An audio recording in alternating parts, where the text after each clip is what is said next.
둘 다 보존되리니라. 아멘. 오늘은 새 포도주는 새 부대에 라는 제목으로 우리가 함께 은혜를 나누고자 합니다.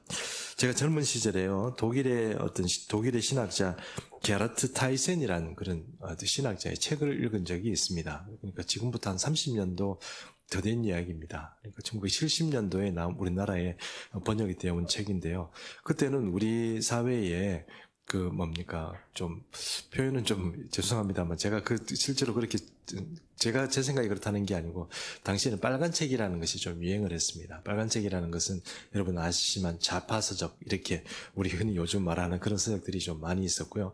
저도 사실은 그런 쪽에 약간 물이 들어 있었기 때문에 이렇게 그쪽에 공부도 많이라기 표현이 좀 그렇습니다만 나름대로 이렇게 책들을 탐독하고 그렇게 공부를 해본 적도 있습니다. 물론 이제 그런 것들이 나중에 이제 좀 정리가 되었지만 어쨌든 그때는 조금 이렇게 약간 생각들이 삐딱하고 약간 이제 좌편향적인 어떤 생각을 좀 이렇게 한 적도 있습니다. 그래서 지금은 사실은 만약에 정치적으로 너는 좌파냐 우파냐 이렇게 얘기하면 저는 분명히 말씀드리지만 우파입니다. 좌파 우파라는 것이 정치적으로 이렇다 저렇다 얘기할 필요는 저는 없다고 생각합니다. 예수 믿는 사람이 이렇게 생각할 수도 있고 저렇게 생각할 수도 있지만 좌파가 제가 되지 않은 이유를 말한다고 그러면 거기에는 너무 껍데기만 돌아가는 게 너무 많기 때문에 그렇습니다. 그것 때문에 사실 실망하고 돌아오는 것이기 때문에 너는 왜 우파냐 좌파냐 이렇게 저한테 물어본다면 저는 그 말밖에 할 게 없어요. 그래서 그렇다고 우파는 그러면 정당하고 깨끗하냐? 그렇지는 않습니다, 여러분. 그게 아니고 저는 하나님파입니다. 예수파고요. 그렇기 때문에 그걸 가지고 그래도 이 나라를 보존하고 나라를 지켜야 된다는 그 생각에는 변함이 없습니다. 나라를 지켜야 되지 않겠습니까? 그래서 어느 게 나라를 지키는 것이 유리하고 또 국민들이 살기에 어떤 조건들이 만들어지느냐, 그런 것에 우리가 좀 돕고 마음을 합하는 게 국민이지 그것을 스스로 계속 싸움질하고 무너뜨려야 된다 하는 생각을 가지고 있는 사람은 아닙니다.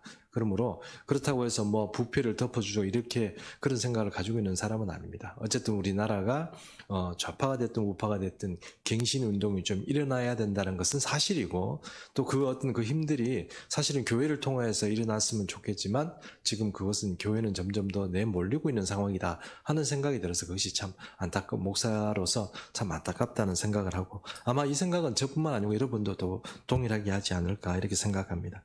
어쨌든 이것들이 게르트 타이센이라는 이 신학자는 구주주의 신학자입니다. 그래서 어떻게 생각하면 약간 이 좌파적인 어떤 성향을 가지고 사회를 구조적으로 이렇게 분석하고 종교를 그렇게 분석한 사람이에요. 그러니까 이 사람의 쓴 책 중에 예수운동의 사회학이라는 책이 있습니다. 예수운동의 사회학이라는 책은 상당히 유명했고요. 제가 그때 3,000원 주고 샀거든요. 한 30년 전에. 지금 보니까 그 낡아가지고 곰팡이 쓴 책이요. 지금 2만 원이 인터넷에 돌아다니더라고요. 절판이 돼서 안 나옵니다. 근데 이제 종로서적이라고 아마 종로서적으로 기억하는데 그때 제가 젊은 청년에 샀던 책이 지금 다 떨어진 책이 2만 원에 돌아다닌다고 그러니까 그걸 또 사는 사람이 있는 것 같아요. 저도 제 친구 제가 찾았더니만 제 친구가 그걸 좀 읽어보자고 가져가서 잃어버리고 참 안 쉽다는 생각을 합니다. 그때 그 탐독을 하면서 몇 가지 읽어봤던 내용 중에 오늘 몇 가지 여러분께 소개를 시켜드리고 싶은데 그게 뭐냐면 제가 갱신, 개혁 이런 얘기를 말씀드리잖아요. 우리도 지금 뭔가 갱신이 필요하고 개혁이 필요하지 않겠습니까?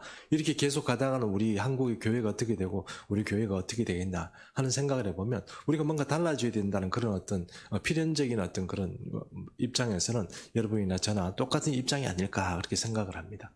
그런데 이 예수님 당시에 그 유대 사회에는 4개의 분파가 활동을 하고 있었습니다. 그 4개의 분파가 여러분 잘 아시는 성경에 등장하기도 하는 그런 분파들입니다. 그런데 이 사람들이 우리 생각에는 이 사람들이 예수님이 이 사람들하고 이렇게 충돌을 일으키기 때문에 이 사람들 전부 나쁜 놈이다 이렇게 생각할지 모르지만 이게 참 인간적으로 보면요 그분들이 바로 갱신 운동을 일으켰던 사람이에요. 그냥 우리가 이렇게 죽자, 우리나라가 안 되는 것, 우리 민족이 안 되는 것, 이 유대교가 안 되는 것에 우리가 침몰하자 이게 아니고 이거 어떻게든 우리가 갱신을 운동을 일으켜서 살아나자고 일으켰던 운동이 바로 이 4가지 운동이다 그렇게 할 수 있습니다.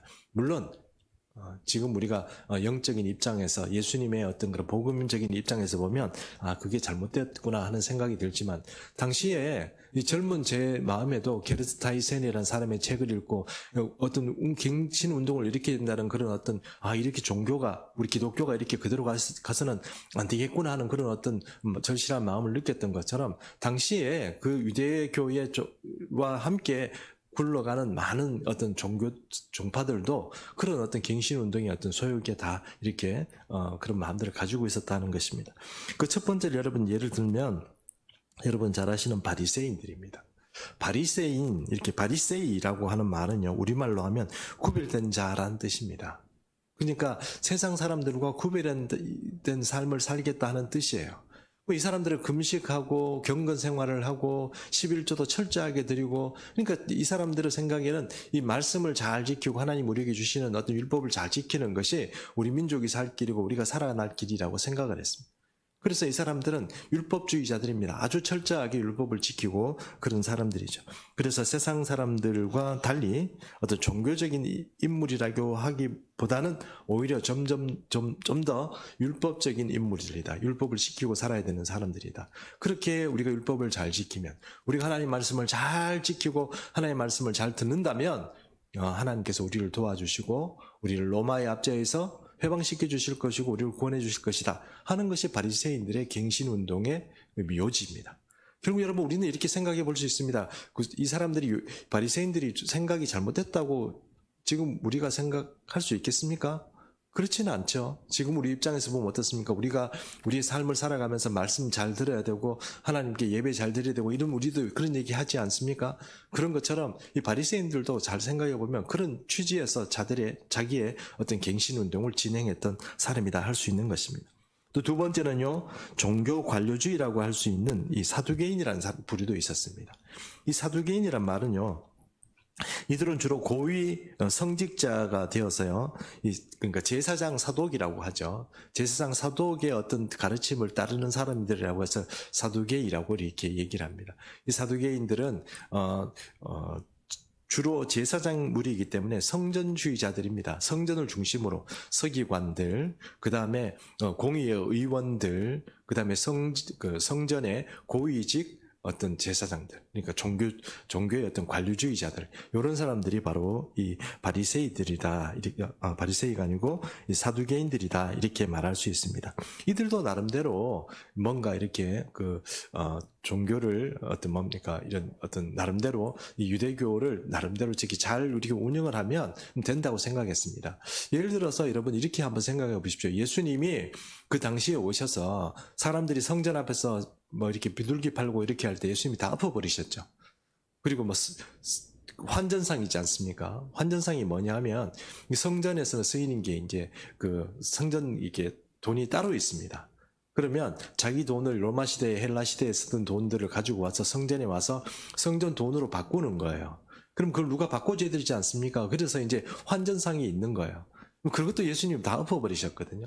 근데 그렇게 생각해 보면 이런 어떤 종교적인 시스템이나 효율적인 어떤 시스템을 추구함으로 인해서 사람들이 예배 잘 드리고 그렇게 할 수 있도록 만들어준 게 누구냐? 바로 이 사두개인들이다 할 수 있다는 것입니다.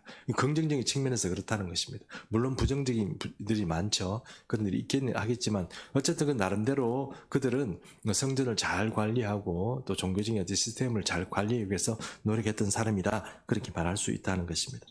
그리고 또 한 부류가 있는데 그 사람들은 에세네파입니다. 에세네파. 이 사람들은요 주로 사두개인과 충돌을 일으켜서 헤롯 시대에, 그러니까 조금 이렇게 헤롯 시대의 제사장들의 어떤 문제들 때문에 이 제사장들이 쫓겨나서 광야에서 생활하면서 수도원적인, 요즘으로 말하면 수도원 같은 그런 어떤 환경을 구축해서 자기 나름대로 어떤 공동체를 만들어갔던 사람이 에세네파입니다.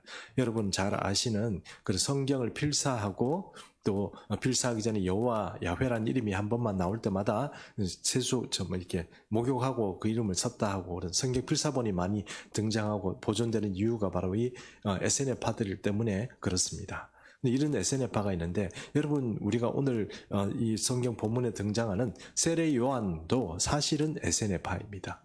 제사장 중에 여러분 아시는 것처럼 세례요한이 제사장 집안인 건 아시죠? 예, 제사장 집안이고 에세네파의 어떤 부류라고 할 수 있습니다. 그래서 여러분 세례요한의 그 행색이나 이런 태도를 보면 이 사람이 광야 생활을 하죠. 광야 생활을 하고 메뚜기 속청을 먹는다고 그러지 않습니까? 그런 것들이 바로 이 에세네파 수도적인 어떤 삶을 살아가는, 선지적인 삶을 살아가는 그런 삶의 어떤 그런 묘변이라고 할 수 있습니다. 그렇게 사는 것이 하나님께서 바로 이 민족을 구원해주고 그렇게 해주시는 거다 하는 생각을 가지고 살았던 사람들, 그 사람들이 바로 에세네파다, 이렇게 말할 수 있는 것입니다. 그리고 또 이 열심당원도 있었습니다. 열심당원들은요, 시카리우스라고 얘기합니다. 시카리우스는 왜 시카리우스냐 하면 이 몸에 시카를 넣고 다녔어요. 그래서 시카리우스입니다. 그 농담이고요. 여러분, 제가 지금 여러분을 웃기려고 역수로 노력하는 거 아시죠? 시칼이 아니고요. 단도를 이렇게 가지고 다녔습니다. 요즘 말하면 총이 생긴다 그러면 총을 늘 품에 다니고 넣고 다녔던 애국주의자들이라고 그래야 되나요? 만주에서 독립운동하던 분들 보면 늘 총을 달고 다니면서 폭탄을 던지거나 윤봉길 의사 같은 경우 그런 분들처럼 그렇게 이렇게 어떤 무력으로라도 로마에서 우리를 이제 구제하려고 하면 우리가 무력으로라도 대항을 해야 된다 하는 입장이 있는 것이 바로 이 열심당원이었다, 그렇게 할 수 있습니다. 예수님의 제자들 중에도 이 열심당원이 있었습니다. 자, 지금 제가 한 얘기, 요 네 개의 부류는 아까 제가 말씀드린 것처럼 게하르트 다이센입니다.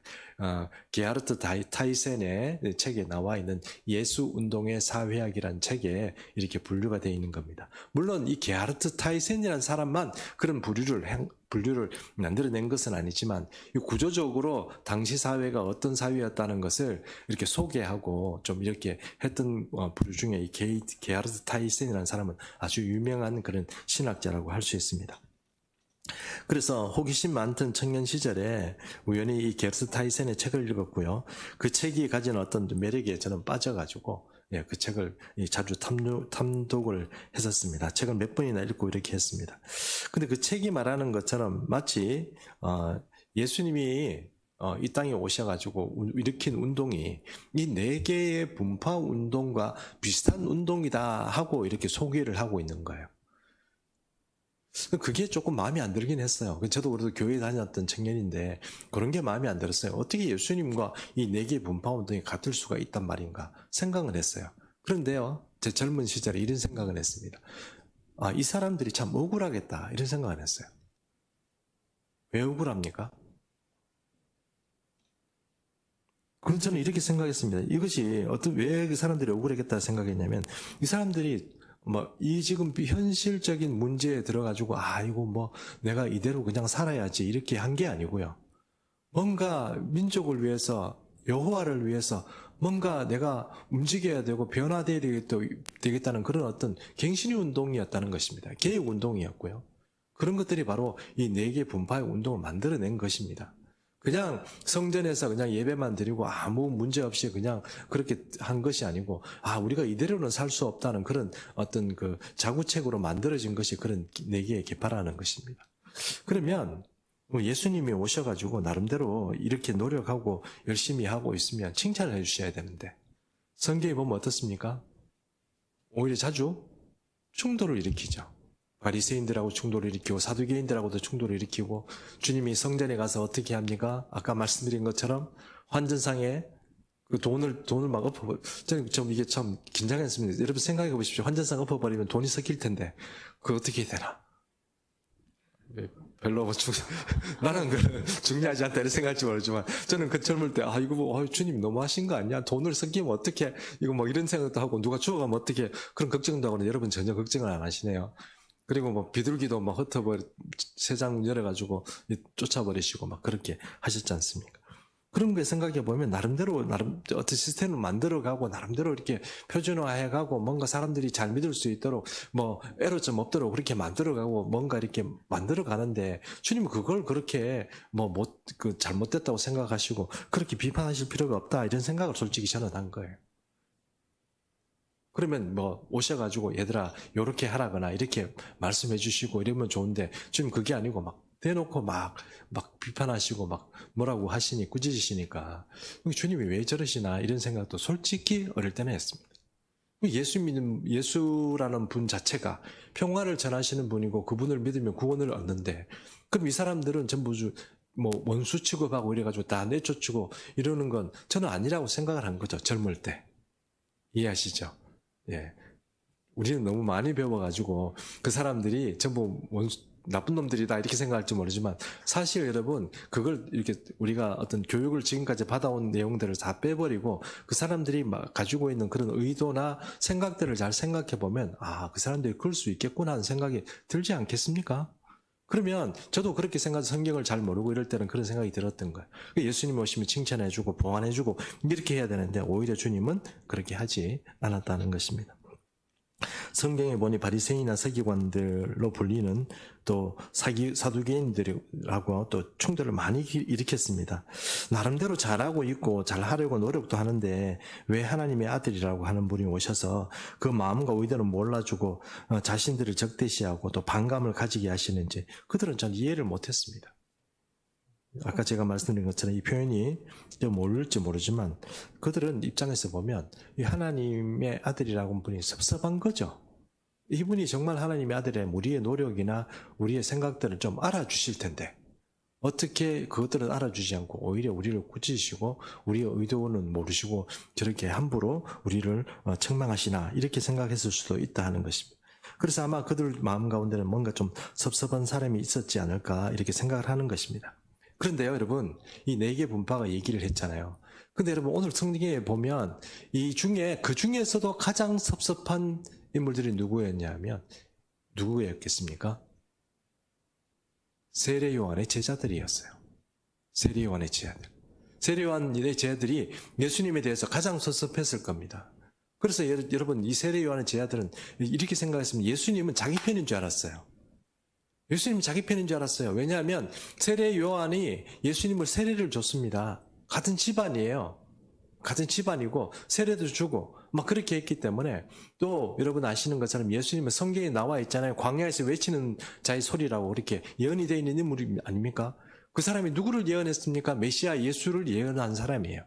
그랬으니 어떤 길을 열어주고 길을 닦아주고 이렇게 해준 그런 사람이 바로 세례 요한인데 그 세례 요한의 제자들은 섭섭한 거죠. 예수님이 전혀 딴 길을 걷고 있는 겁니다.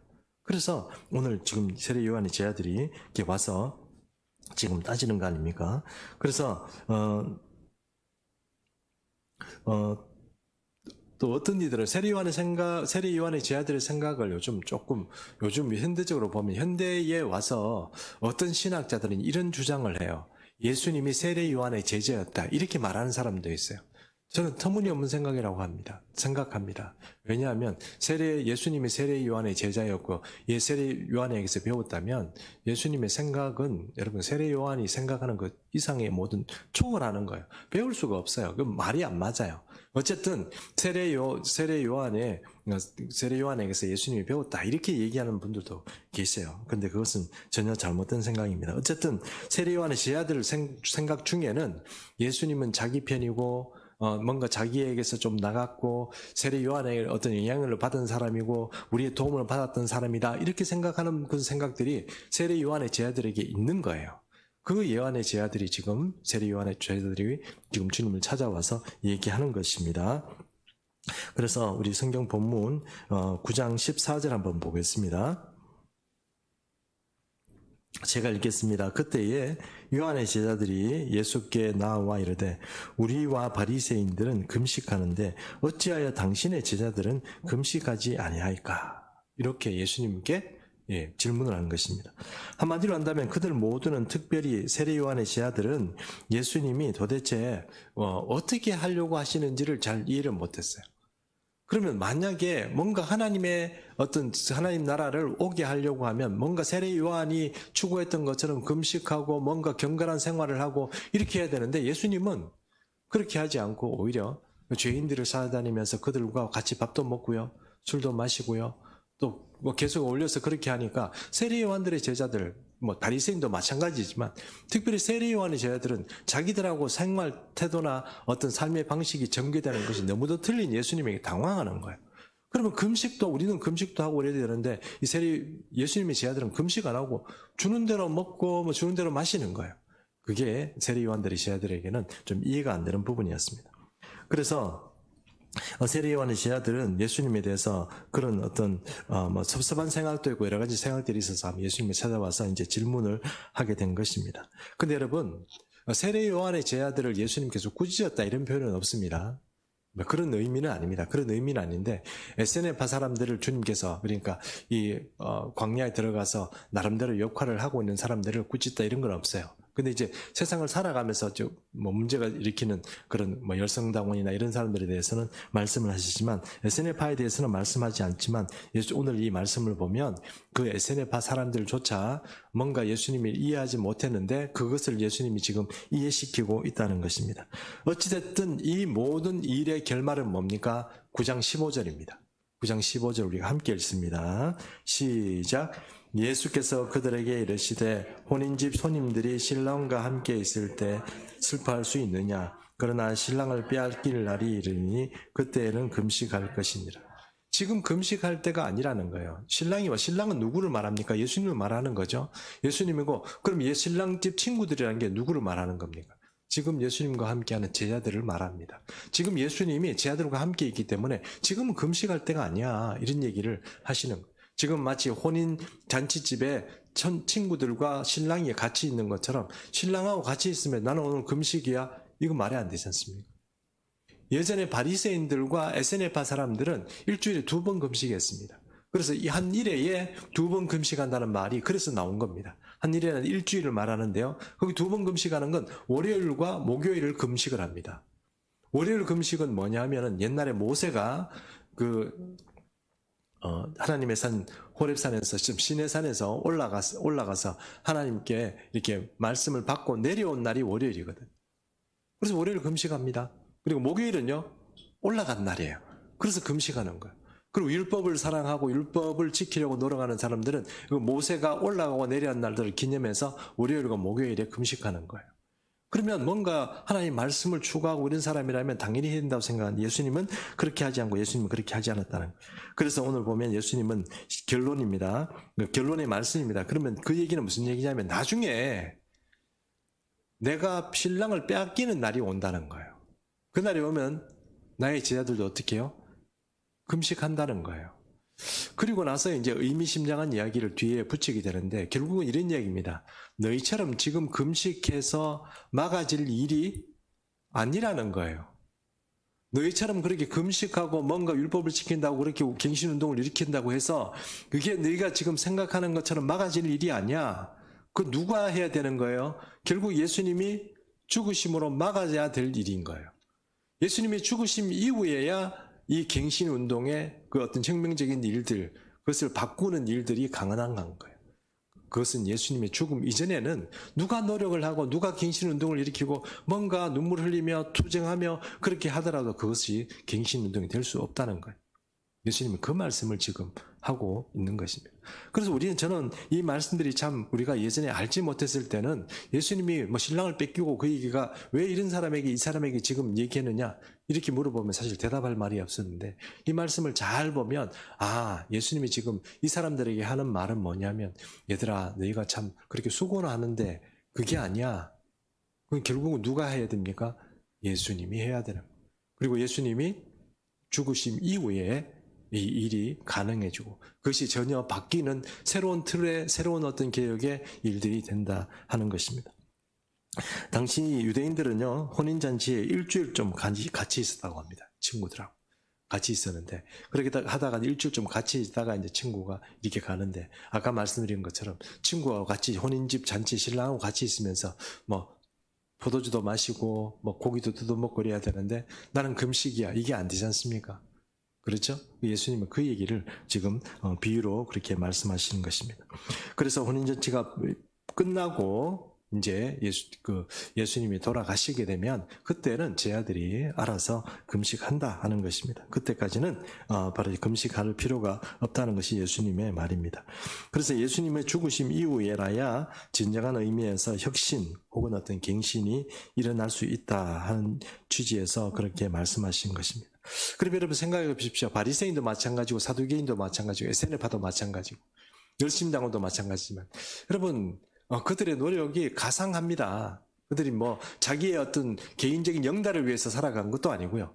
자기 민족과 어떤 여호와를 위해서 뭔가 해보려고 하는 사람들인데 여러분 근데 그게 자기들이 가지고 있는 규례와 그 틀 속에서 예수님의 교훈이나 좀 가져와서 뭔가 이렇게 득지득지 붙인다고 해서 이게 뭔가 그들의 교훈이 완전해지거나 새로워지는 게 아니라는 겁니다. 예수님은 전혀 새로운 말씀을 가지고 계시고 새로운 포도주라고 말씀할 수 있죠. 그리고 그 포도주는 전혀 새로운 부대에 담겨져야 되는 거예요. 결론적으로 말씀드리면 유대인들이 가지고 있는 이 틀을 가지고는 예수님의 포도주를 담을 수가 없는 거예요. 지금 만약에 유대교가 계속 팽배를 해서 유대교가 갱신운동을 일으키고 유대교가 뭔가 조금 이렇게 나름대로 어떤 유순한 어떤 그런 틀을 가지고 세상에 지냈다면 여러분 그게 가능했겠습니까? 지금 우리가 예수 믿고 앉아 있겠습니까? 불가능하죠. 지금 여러분 아마 남자들은 여기 전부 다 어떻게 됐겠습니까? 할례 받았겠죠? 여러분 이제 오늘 돼지고기 구워 먹을 건데 돼지고기 못 먹습니다. 유대교가 전파하는 그 복음이 그런 거예요. 이해하시죠? 그러면 여러분 예수님이 얘기하신 건 그런 게 아니라는 것을 지금 말씀하고 있는 거고 예수님은 교회를 통해서 전혀 새로운 어떤 시대를 열어가고자 지금 이 제자들의 세례 요한의 제자들에게 지금 말씀하시는 것이죠. 9장 16절 보겠습니다. 제가 읽겠습니다. 생배 조각을 낡은 옷에 붙이는 자가 없나니 이는 기운 것이 그 옷을 당기어 헤어짐이 더하게 됨이라 했습니다. 여기서 헌 옷은 누구입니까? 헌옷이라는 것은 바로 지금까지 유지해오던 유대인들의 관습과 종교들입니다. 이 종교들 위에 이것들이 뭔가 땜빵이 나고 문제가 있다고 해서 예수님의 교훈을 새 이 천을 가지고 와서 거기다가 기워서 붙인다고 하면 어떻게 될까요? 천도 버리고 옷도 버리는 것입니다. 더 찢어서 헤어짐이 더 심하다는 것이. 예수님은 그 얘기를 지금 하시는 거예요. 너희가 생각하는 것처럼 뭔가 갱신운동하면 예수님이 금식도 하고 제자들도 세례 요한처럼 막 그렇게 해가지고 하면은 될 것 같지만 예수님은 그게 아니라는 거예요. 너희 거기 그 규례와 생각에 거기에다가 내가 가지고 있는 새 포도주의 은혜들을 붙이면 헤어진다는 거예요. 망한다는 거예요. 다 안 된다는 것을 지금 예수님께서 말씀하고 있는 것입니다. 갱신운동은 가능할지 모르지만 예수 그리스도의 복음으로 유대교를 보완할 수는 없는 것입니다.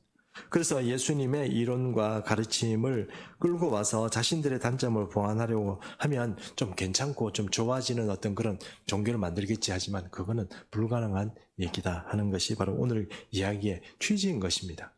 그리고 이어서 예수님이 9장 17절에 말씀을 하죠. 9장 17절 우리가 한번 같이 읽겠습니다. 시작. 새 포도주를 낡은 가죽 부대에 넣지 아니하나니 그렇게 하면 부대가 터져 포도주도 쏟아지고 부대도 버리게 됨이라.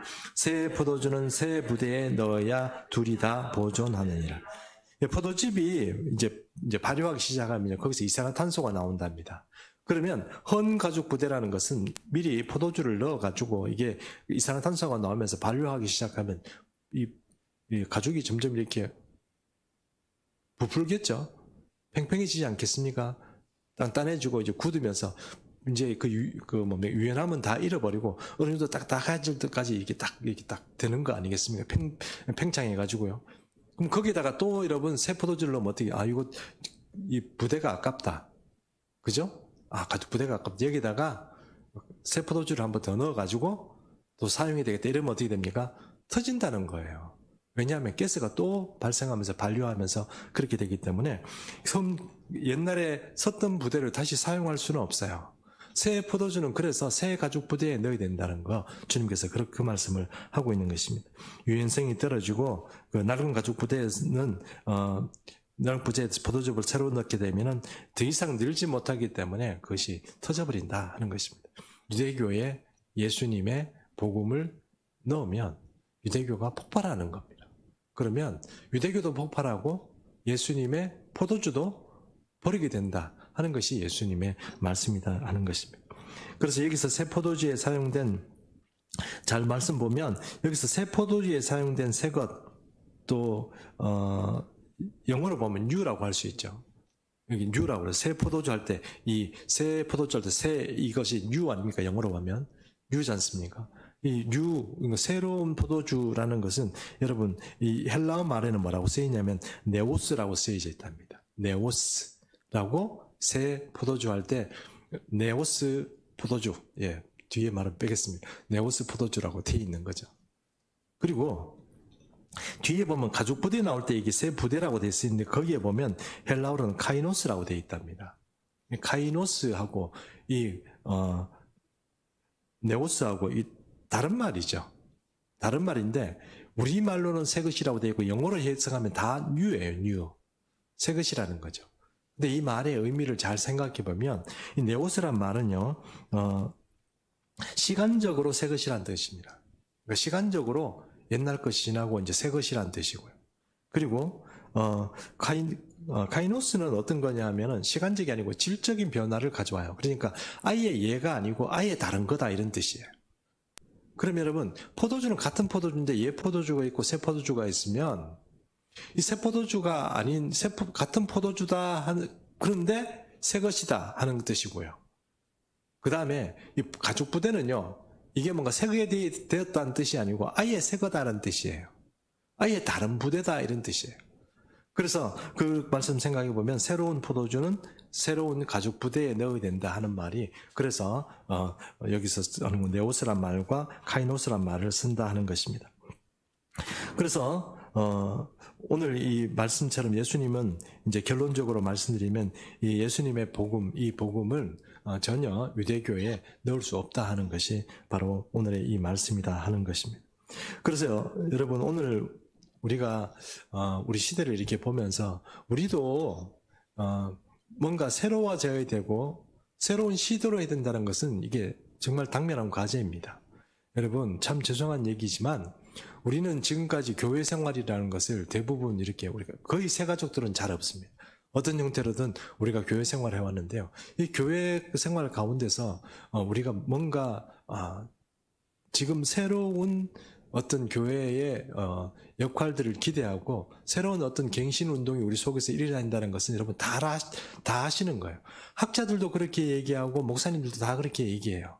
그런데 이 교회들이 다 이렇게 나름대로 다 커져 있는데 그들이 잘못됐다고 얘기하는 게 아니에요, 여러분. 근데 그들은 예 포도주를 담아가지고 끝까지 지금 팽창돼가지고 다 성장한 거예요. 이게 우리 생각에는 이게 교회들이 잘못하고 있다 이렇게 얘기를 해야 되는 게 아니고요. 우리가 새 포도주를 담을 새 부대를 만들어야 된다는, 거기에 우리가 주목해야 된다 이 말입니다. 여기에 교회를 자꾸 지금 있는 데다가 더 포도주 더 집어넣어가지고 팽창하고 지금 딱 나름대로 지금 이게 한계가 왔는데 거기다가 자꾸 새 포도주 넣어가지고 하려고 해야 되는 게 아니고요. 새로운 시도를 해야 되는 거예요. 코로나 시대를 겪으면서 교회의 어떤 분석 자료들을 보면 이렇습니다. 사람들이 코로나 시대에 왔다, 우리 이제 망했다, 교회들 문 닫고 뭐 사람들이 교인이 줄어들 거다 하는 사람이 거의 한 70%쯤 돼요. 70%쯤 그렇게 생각해요. 교회가 이제 성장을 못하겠구나 이렇게 생각하는 사람이 한 70% 된다. 근데 코로나 시대에 되니까 특별히 젊은 세대, 새로운 어떤 생각을 가지고 있는 목사님들 중심으로 어떤 일이 벌어졌냐면 드디어 우리에게 기회가 왔구나 이렇게 생각을 하는 거예요.